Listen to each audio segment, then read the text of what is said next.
여러분 안녕하십니까? 미디어 공감 좋은 TV 최진봉입니다. 지난 한 해 어떻게 보내셨습니까? 올 한 해도 이제 이틀밖에 남지 않았습니다. 코로나 상황도 아직 진행 중이고요. 경제 상황도 좋지 않아서 많은 부분 어려움과 아픔이 있었을 것으로 생각이 됩니다. 언론계에도 지난 1년 다사다난이라는 말이 잘 어울릴 정도로 많은 일들이 있었습니다. 특히 언론 자유에 대한 많은 고민이 있었던 시기이기도 했습니다. 오늘 이 시간에는 지난 1년의 언론계를 돌아보고 이번 주의 미디어 이슈들 함께 살펴보도록 하겠습니다. 먼저 차윤경 기자와 함께 미디어 체크 해볼 텐데 차윤경 기자, 우리가 살펴볼 이슈들 키워드부터 설명해 주시죠. 네. 미디어 체크 첫 번째 키워드는 2022 미디어 5대 뉴스입니다. 한국기자협회에서 발행하는 기자협회보에서 올해의 미디어 10대 뉴스를 선정해서 발표를 했는데요. 그중에서 시청자 여러분들께 잘 알려지고 또 영향력이 큰 뉴스 5가지를 저희 제작진들이 골라봤습니다. 기자협회보 기사로 같이 살펴보시죠.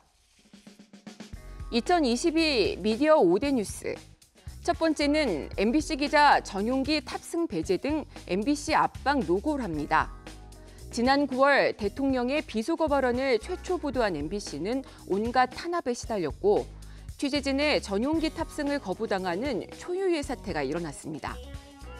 두 번째 뉴스는 출근길 문답 시작했던 윤 대통령, 반년 만에 일방 중단입니다.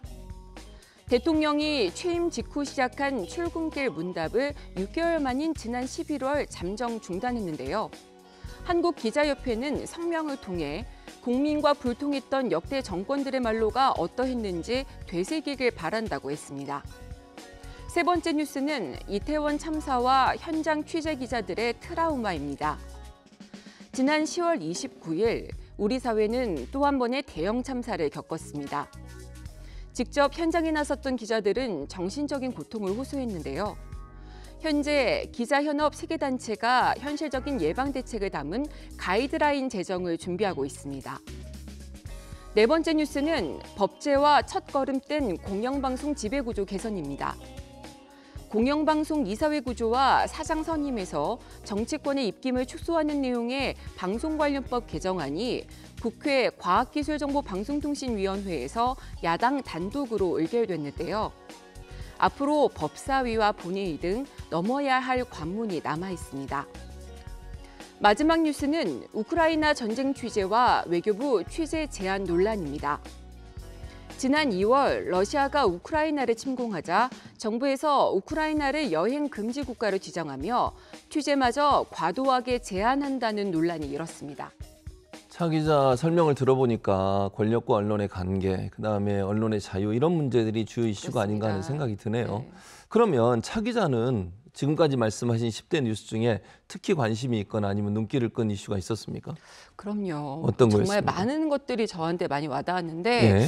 또 근데 그중에 저는 이제 선배 기자로서 예. 이태원 참사, 12구 참사와 현장 기자들의 트라우마에 대한 그 관심이 참 많이 높았어요.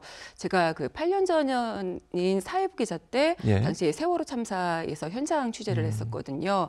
당시에 이제 정부 발표를 언론이 그대로 받았으면서 오보를 내서 많은 기자들이 욕을 먹고 있었죠. 네, 많이 맞습니다. 비난을 받았던 상황이었는데 근데 그 당시 한편에서는 참사 현장을 취재했던 기자들이 그 참혹함에 정말 많은 또 이렇게 괴로움도 겪고 있었거든요. 하지만 이걸 내세우지 못하는 상황이었습니다. 예.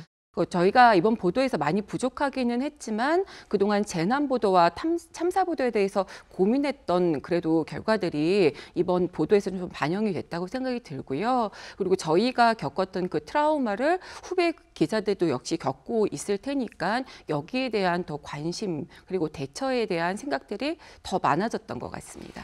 뭐 얘기를 들어보니까 다사다난한 한 해였다라는 생각이 드는데, 근데 내년도 새해에도 언론계의 격변이 예상된다 이런 얘기가 있던데 왜 그렇죠? 일단 MBC 신임 사장 선임 문제가 남아 있겠죠. 이것도 굉장히 큰 이제 일이 벌어질 것 같고요. 예. 또 YTN 인수전도 본격적으로 시작이 됩니다. 그리고 지난 정부에서 임명이 됐던 그 한상혁 방송통신위원장 임기가 내년 7월까지거든요. 예. 그 후임을 둘러싼 논란들도 있겠죠. 올해는 교수님이 말씀하신 것처럼 취재 제한이나 기사 삭제, 민영화 이런 언론 자유의 본질에 관한 그런 논란들이 참 많았는데 내년에도 역시 비슷할 것으로 좀 예상이 됩니다. 이런 상황이지만 그 언론의 자유를 위해서 고군분투하고 또 진실을 추구하는 그런 기자들의 분투를 응원하고요. 계속 함께하겠습니다. 언론이 자유롭고 공정하게 보도할 수 있는 그런 환경을 만드는 것이 필요하다는 생각이 들어요. 정치 권력은 가능한 한 언론에 개입하거나 간섭하는 일들을 줄이는 게 필요하고요. 언론 자유의 신장이 결국 국가의 신인도를 높이는 그리고 경제 발전에 도움이 된다는 사실 꼭 기억했으면 좋겠다. 이런 말씀을 드리고 싶습니다.